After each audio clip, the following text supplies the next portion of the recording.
اعوذ باللہ من الشیطان الرجیم بسم اللہ الرحمن الرحیم ثم انتم هؤلاء تقتلون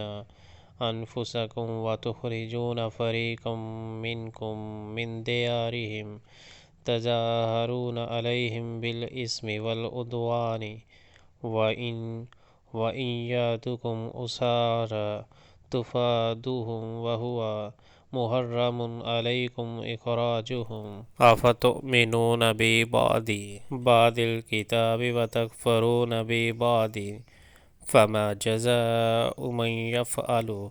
ذلك منکم الا خزي فی الحیاة الدنیا ویوم القیامة یردون الی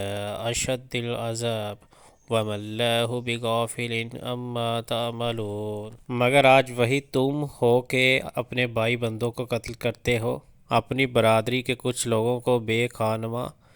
کر دیتے ہو، ظلم و زیادتی کے ساتھ ان کے خلاف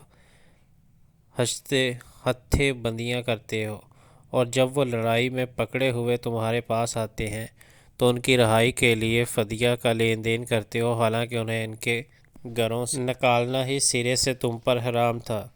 تو کیا تم کتاب کے ایک حصے پر ایمان لاتے ہو اور دوسرے حصے کے ساتھ کفر کرتے ہو؟ پھر تم میں سے جو لوگ ایسا کریں ان کی سزا اس کے سوا اور کیا ہے کہ دنیا کی زندگی میں ذلیل و خوار ہو کر رہے اور آخرت میں شدید ترین عذاب کی طرف پھیر دیے جائیں۔ اللہ ان حرکات سے بے خبر نہیں ہے جو تم کر رہے ہو۔